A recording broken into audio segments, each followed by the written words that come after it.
সকাল 10টা। আলো পিটপিট করে নিজের চোখজোড়া খোলে। সে নিজেকে রাতের রুমে আবিষ্কার করে। আলো নিজেকে বিশ্বাস করতে পারছে না যে বাংলাদেশে। তাই সে নিজের চোখজোড়া ভালো করে তার দুহাত দিয়ে ঘষে নিল। এইবার তার সামনে সব স্পষ্ট হলো। আলো হঠাৎ দৌড়ে রুম থেকে বেরিয়ে নিচের দিকে সুফিয়া বেগমের উদ্দেশ্যে যেতে লাগলো। সুফিয়া বেগম রহিমা খালার সাথে রান্নাঘরে কাজে মগ্ন ছিল। আলোর পেছন থেকে তাকে আকম্মিত জড়িয়ে ধরে। সুফিয়া বেগম ধর ফেরিয়ে বলে ওঠে, এই কে রে, আমাকে কে ধরলি? আলো সুফিয়া বেগমকে শক্ত করে জড়িয়ে বলে ওঠে, মানুষ। কণ্ঠস্বর চিনতে পেয়ে সুফিয়া বেগম আলোকে সামনে এনে নিজের সাথে জড়িয়ে বলে ওঠে, তোর এখন বুঝি আমাদের কথা মনে পড়ল? আলো কিছু বলে না। সে আরামের সাথে সুফিয়া বেগমের বাহুতে পড়ে রইল। রাত আলোকে নিয়ে সুইজারল্যান্ডে থেকে মাঝরাতে হেলিকপ্টারে উঠেছে। কারণ ওয়াহিন তাদের প্রতিটি পদক্ষেপ লক্ষ্য রাখে। রাত তাকে নিয়ে যতটা না চিন্তিত, তার চেয়েও বেশি সে আলোকে নিয়ে চিন্তিত। ওয়াহিন হচ্ছে রাতের আপন ভাই, কিন্তু পরিস্থিতির শিকারে কেউ কারো সাথে সম্পর্ক এগিয়ে চলে না। বর্তমান ওয়াহিন হচ্ছে একজন নামকরা ড্রাগস সম্রাট। তার আর রাতের সম্পর্কেও কোনো ভাইয়ের অস্তিত্ব নেই। মাফিয়া আরিয়ান খান রাত একজন নামকরা বিজনেসম্যান, সাথে তার নামের সামনে থাকা আবেগহীন মাফিয়া, যেখানে তার মধ্যে ক্ষমতা স্তর বিন্যাস বিদ্যমান থাকে। তার এই মাফিয়ার পেছনে লুকিয়ে আছে হাজারো রহস্যময় ঘটনা।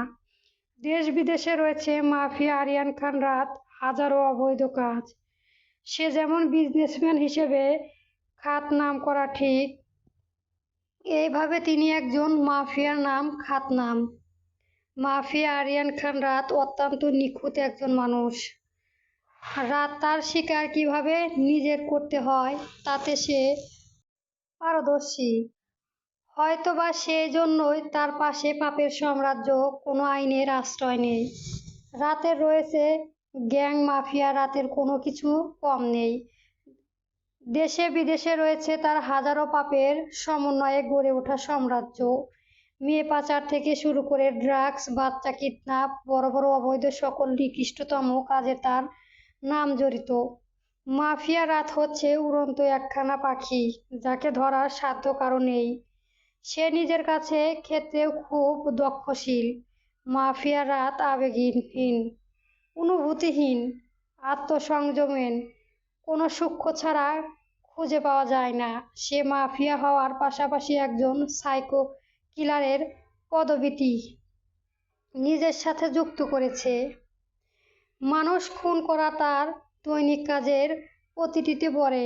সে যাকে নিজের শিকার মন স্থির করে তার জীবনে সৎ গ্রহণ করার বোকামি।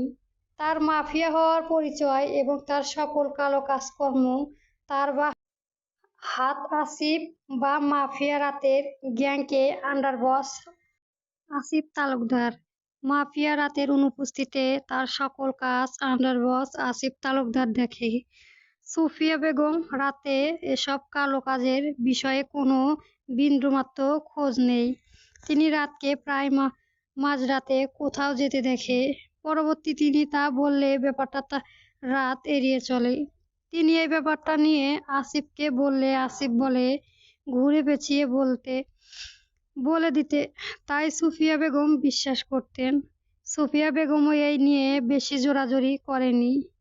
আলো সুফিয়া বেগমকে ছেড়ে তাদের সাথে কথা বলল কিছুক্ষণ।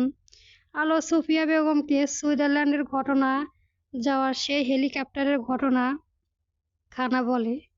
তার কথাখানা শুনিয়ে রহিমা খালা আর সুফিয়া বেগম আশ্চর্য নয়নে তার দিকে চেয়ে থাকে। আলো সুফিয়া বেগমকে কাঁদো কণ্ঠে বলে ওঠে, জানো দাদিমা, আমি খুব ভয় পেয়েছিলাম, কিন্তু তোমার নাতনি একে গম্ভীরভাবে দাঁড়িয়েছিল।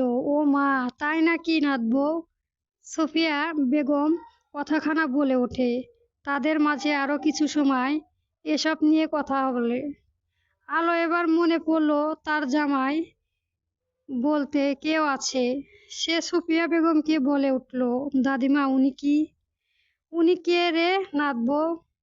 আলোর দিকে চেয়ে সাবলীলভাবে বলে ওঠে কথাখানা, সুফিয়া বেগম। আলো সুফিয়া বেগমের দিকে চেয়ে বলে ওঠে, তোমার নাতি। দাদু ভাই তো তোকে নিয়ে সকাল সকাল এসেছে। তোকে রেখে সে গাড়ি নিয়ে অফিসে চলে গেছে। তার আজ অনেক কাজ আছে, তাই সে আসতে পারবে না, এটা বলে গেছে। আলো সুফিয়া বেগমের কথাটা শুনে একটু মন খারাপ করলো, কারণ রাত তাকে না বলে চলে গেছে। একটিবারও তাকে ডেকে দেয়নি। এভাবে সকাল গড়িয়ে রাত হলো, কিন্তু এখনো রাতের কোনো পাত্তা নেই। আলো সারাদিন সুফিয়া বেগমের সাথে কেটেছে। সে রাতকে ফোন করতে চেয়েছিল, কিন্তু ফোন করে কি বলবে? আর রাত তো বলেই গেছে সে ব্যস্ত থাকবে, তাই তাকে বিরক্ত করা উচিত হবে না বলে আলো নিজের অনিচ্ছায় ফোন করেনি। রাত 11টা নাগাদ রাত বাসায় আসলো। সে রুমে গিয়ে দেখলো আলো ফোন দেখছে।